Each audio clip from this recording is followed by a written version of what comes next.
Oh, boy, thank you, Lord. Oh, look, that's me 25 pounds ago. How much longer will you be alive, folks? Fitness expert Jeff McDaniel shows us a simple test to find out. First of all, we say good morning to Jeff. And good morning to the individual that will be showing you how you can stay alive for a lot longer, Aaron. Good morning. Right? I mean, it's Fitness Friday, so I brought somebody fit in here. Not that we're getting there. I'm trying, man. I'm getting Right.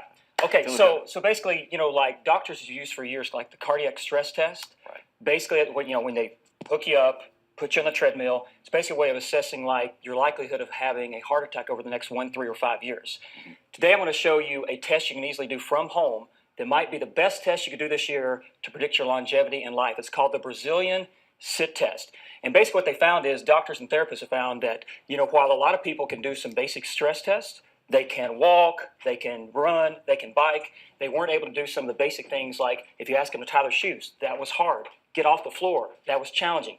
So the basic stuff we weren't able to do. So let's look at what we're talking about here. The test, Aaron's going to demonstrate basically where you start from a standing position. And make sure nothing is around those sharp objects, furniture. And we need to show the bottom part here to kind of get it out. What she's done, she's got her legs crossed. If we can take can we tilt the camera down on Aaron's legs? Or can you get taller? Okay, so from here, so she's basically cross one leg over the other, sit to the floor, and then stand back up. There we go. Now, that would be a perfect 10. However, on the test, you lose a point for every hand, elbow, knee, or side of the leg that you would use. So this time, show them a bad one. She starts with a 10. She crosses one leg over, hand on a knee. That would be a 9, 8, 7, 6, 5. And now she's got to get back up. So now we're talking 4, 3, and there we go. So she would score a 3 on that.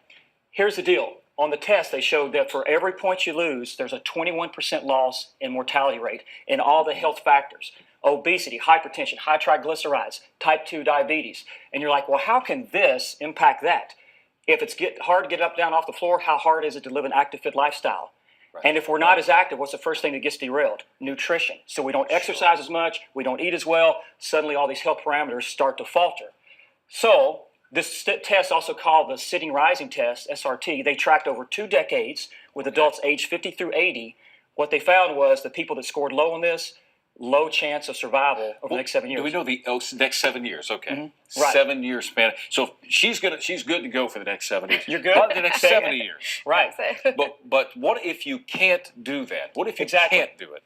So for our viewers, if you're watching, this is a great test to perform. But if you know you have bad knees, bad hips, bad back, we don't do the test, or get a family member or spouse that can assist you.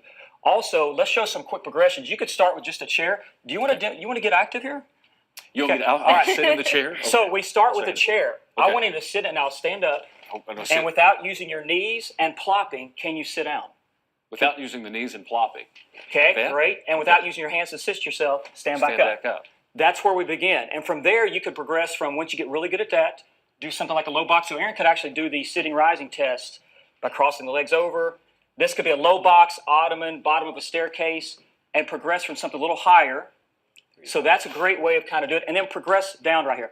Bottom line is, what's the first movements we learn in life? The first skills: roll, crawl, stand up. And then somewhere over time, we lose that skill and we forgot how to do it. Okay. Once again, it's called the what test? The Brazilian sit test. By the way, we're going to break this down with Tom, or I'm going to break Tom down today at noon, our Facebook Live. That's what it's going to be. Help you live longer. Basically, if you go to our THV Facebook page, we'll help you live a longer life. Can we say that? We can. Jeff McDaniel, thank you. Aaron, thank you. Thank you. I'm going to sit this one out. We'll be right back. Which is what he does best in our workouts, right? Oh.